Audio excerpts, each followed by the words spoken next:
I want to address what happens next if, as seems likely, the Prime Minister's deal is defeated this evening. Now, the first question will be, what will the Prime Minister do in that situation? Until yesterday, I thought she might say, well, I'm going back to Brussels to get some more assurances, but that route does appear to be blocked now in the light of the letter that she brought to the House's attention yesterday. I'd like to think that she would take a bold step, that she would reach out across the House of Commons to look for a consensus, that she would say that she was prepared to consider a completely different approach, even announcing that because she still believes in her deal, she is going to take it to the British people and ask them what they think. Now, that really would be political leadership. But if she doesn't do any of those things, then the House of Commons is going to have to move swiftly to enable us to decide what we can agree on, because, as the Prime Minister rightly said, the House of Commons can say what it's against, but in the end the House of Commons will have to be for something. So we need to decide on what a different policy might look like and how we get there. Now, one option is undoubtedly to leave without a deal. Now, some members favour that, as we've just heard. Many of us think it would be a disaster. By the way, so does the government. So let's give the House of Commons a chance, once and for all, to make it clear what it thinks of that. Then there are the alternative deals. There's Canada with a variety of pluses attached. There is EEA and a customs union, which is what I have been arguing for, or a variation upon that. And then thirdly, there is process. How do we enable any of the different approaches, if we can agree on them, to be negotiated with the European Union? And how can we do that when we are running out of time? Now, I think it is now inevitable, Mr. Speaker, that Article 50 will need to be extended, whichever option the House of Commons chooses, assuming we can reach agreement on something. I support a series of indicative votes, and I support the bill that the Honourable Member for Grantham and others have tabled, which would give the House, if it's approved, the legal means to give effect to what we decide, including on whether to extend Article 50. And if this House cannot agree, apart from deciding that we don't want to leave with no deal, in other words, if this House remains deadlocked, which is a possibility, then someone else will have to decide. And in all fairness, I have to say I can see no other way of doing that in those circumstances other than resolving to go back to the British people and asking them what they think. Now, the reason why the Prime Minister, I would give way, but time is very short and many other people want to speak. The reason why the Prime Minister has got into such difficulty is because the House of Commons won't agree a deal, we will discover tonight, because of fear, uncertainty and doubt. Fear that we will be locked into a backstop permanently. Uncertainty about entering into a process in which we will be in an even weaker position than we have been over the past 2.5 years, and doubt about where this will all end up.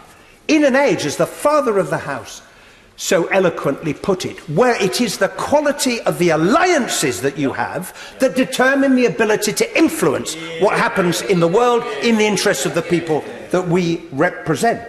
Now, what would be the rational thing to do, faced with these set of circumstances? It would be to seek to remove that fear, that uncertainty, and that doubt. And it would be to say to the European Union, look, the only way we're going to get a deal is not by exchanging another set of letters or asking for another assurance, but by moving on to negotiate the future relationship now, so that everyone can see at the end of the process what it would involve before we formally leave. Now, I understand the legal position that in law the European Union cannot sign such an agreement, and the Attorney General pointed out, until the United Kingdom has ceased to be a member state, but it has a choice about its negotiating mandate. And we all understand why the EU chose to structure the negotiations in the way that they did, because far from holding all of the cards, as the last 2.5 years has demonstrated, we've held virtually no cards at all.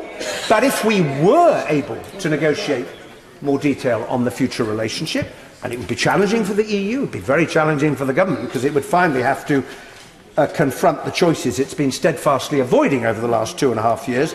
In the end of that process, we would know where we stood on the backstop and the nature of the future relationship. Now, to do this, we would have to extend Article 50. And if you want to reassure people, and we may confront this choice at some point, that extending or maybe revoking Article 50 is not a device for the House of Commons to overturn the result of the referendum in 2016, then the House of Commons could say to the people, do not worry, whatever is the result of this process, we will put back to you so you take the final decision. And if we could undertake those negotiations while still a member, from the EU's point of view, it wouldn't really make any difference at all. We'd still be paying the money. We're going to do that under the transition. We'd still be accepting the rules of the European Court of Justice. We're going to do that under the transition. We'd still be a member of the single market and the customs union. We're going to do that under the transition. We'd still be accepting free movement, which we're going to do under the transition. Now, I acknowledge that would be difficult, but it would be the sensible thing to do. And who knows where the EU might be in 2 or 3 years' time, which we all of us know is how long these negotiations will take to complete. Indeed, if the EU were to say to other countries, not just to the UK, you're not going to get what you want if you leave, but if you remain, then there is the possibility of reform, then that would be the kind, but that would be the kind of leadership, that would be the kind of leadership that the EU could potentially offer. Now, I don't know whether there is the strategic vision in the EU to do that, but they should provide it, because the forces present in Britain are present in all of their member states, and reform, including on free movement, would be in their interests as well as in ours. Now, if this isn't possible, and if the government won't reach out, then we as Parliament must take responsibility. That would not be us, I say to the honourable gentleman, subverting democracy in any way. It would be us doing our job. It would be taking back control. And the draft bill, which I referred to earlier and which I support, will give us the means to do so. It's proposing to ask the liaison committee to take a role.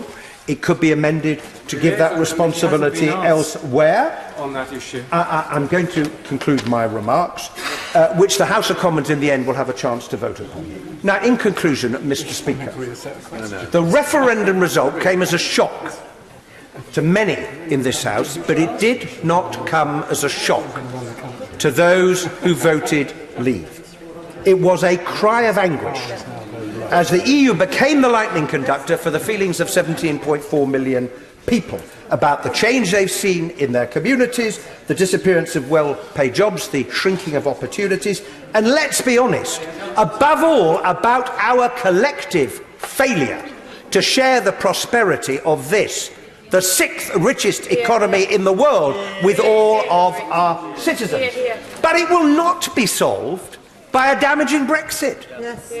It will not be remedied by the convulsion, the argument, the lack of direction and purpose, the refusal to be honest about choices that we face that have consumed almost all of our energy, all of our effort and our attention and time.